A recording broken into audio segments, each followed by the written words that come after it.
Salve galera, beleza? Bora falar de filosofia? Sabe quando você se depara com alguma coisa que gera aquela dúvida e você fica doido, doida para saber qual é a verdade? Pois é, assim se dá ao longo da história da filosofia, essa incansável busca pela verdade. Por isso, nesta nossa videoaula, vamos falar um pouco sobre a verdade, o ceticismo, o dogmatismo, o cinismo e o perspectivismo. Sobre a verdade, podemos dizer que etimologicamente é uma palavra de origem latina, vem de veritas.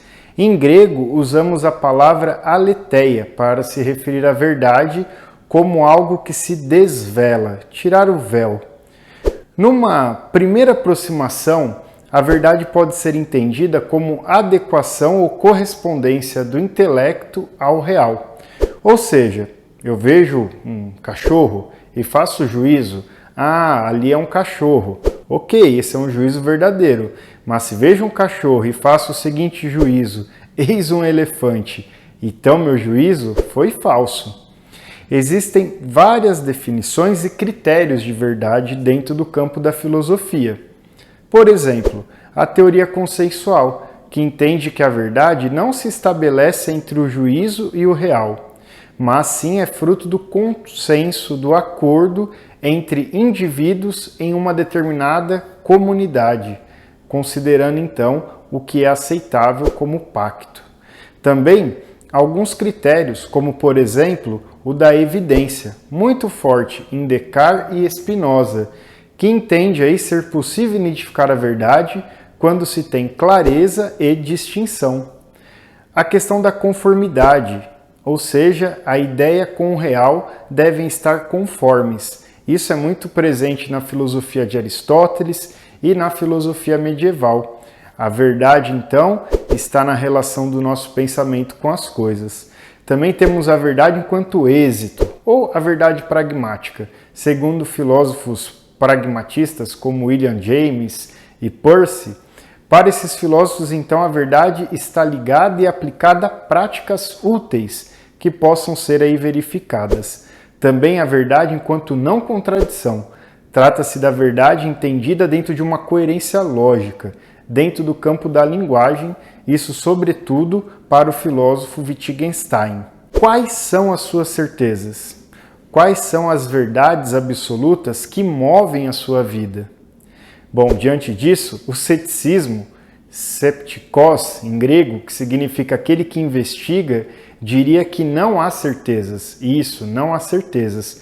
O filósofo Pirro de Elis nada deixou escrito.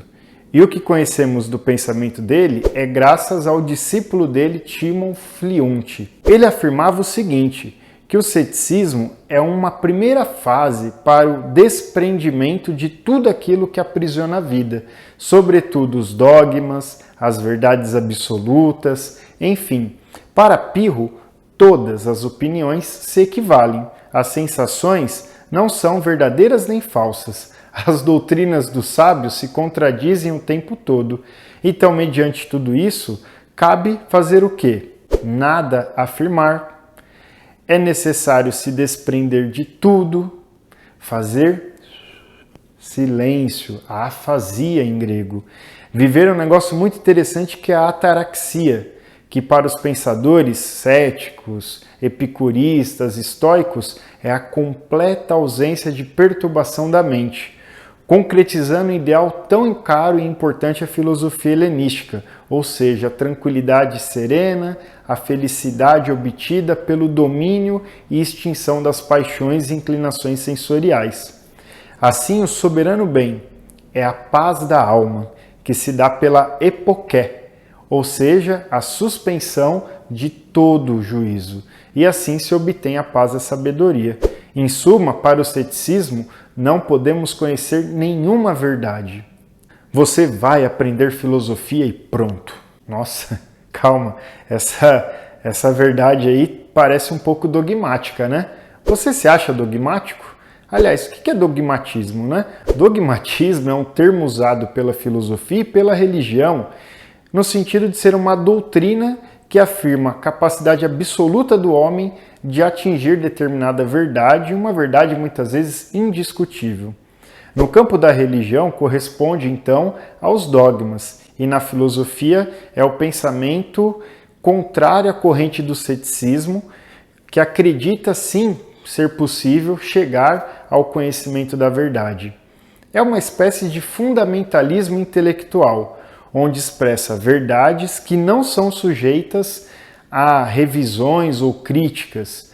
Nesse sentido, a partir do século XVIII, o dogmatismo vai ganhando um tom cada vez mais racionalista, com uma confiança muito forte na razão.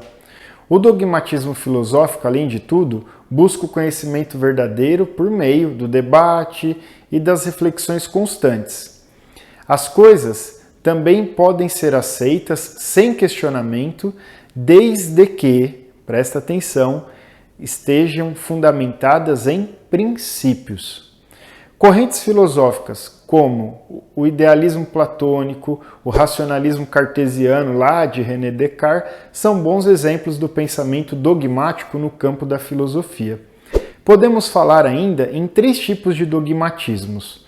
Então, o dogmatismo racional, então é o dogmatismo praticado pela filosofia, que acredita na possibilidade de alcançar verdades absolutas, por meio então de questionamentos que se baseiam em princípios.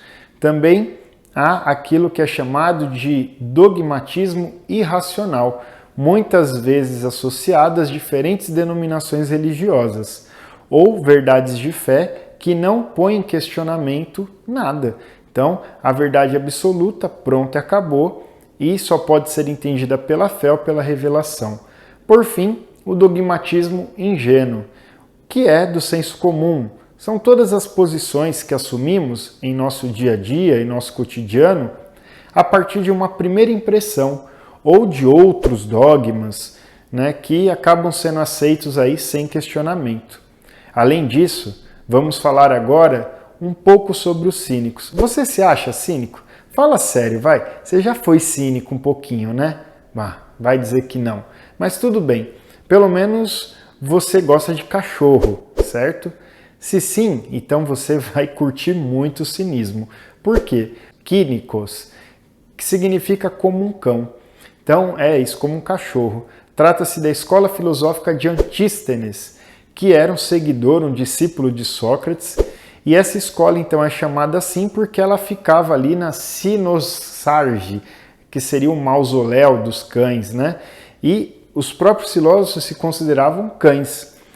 A sua doutrina depois é retomada por Diógenes de Sinope, que foi um grande estudioso, mas, no entanto, preferiu se afastar dos bens materiais e atingir a plenitude do conhecimento, por meio da abnegação, de tal modo que teve uma postura totalmente antimaterialista, se afastando dos bens materiais, do luxo, que, segundo ele, cegavam o ser humano. E assim ele permaneceu muito tempo perambulando pelas ruas de Atenas, morando num barril, vivendo do mínimo. E aí você lembra, claro, lá vem o Chaves. Bom, um episódio interessante desse filósofo foi quando ele se encontrou, ou quando Alexandre o Grande, ouvindo falar dos rumores da inteligência dele, foi até Diógenes e perguntou o que ele queria. Olha só. E Diógenes então respondeu para Alexandre: Senhor, tire de mim esse seu corpo que me afasta e me impede de ver o sol. Uau, né? Veja, ele não quis nada, simplesmente ele queria que alguém deixasse ele ver a luz do sol. E para fechar, temos a questão do perspectivismo, que é uma palavrinha que significa olhar através de. Na epistemologia, o perspectivismo é a visão filosófica de que toda percepção e pensamento tem um lugar a partir de uma perspectiva, ou seja, de um ponto de vista que é alterável. Esse conceito é trazido aí por Leibniz e depois é desenvolvido pelo filósofo Nietzsche, que vai então fazer uma grande crítica, denunciando os valores dominantes da sociedade à época, certas perspectivas de utilidade bem definidas e projetadas de maneira errônea e que não valorizava a crítica. E para encerrar esta aula, quero deixar uma pergunta. Será que é possível encontrar a verdade? Será que existe uma verdade? Você se considera um cético, uma cética, um dogmático, uma dogmática? Enfim, pense aí, a verdade existe ou não?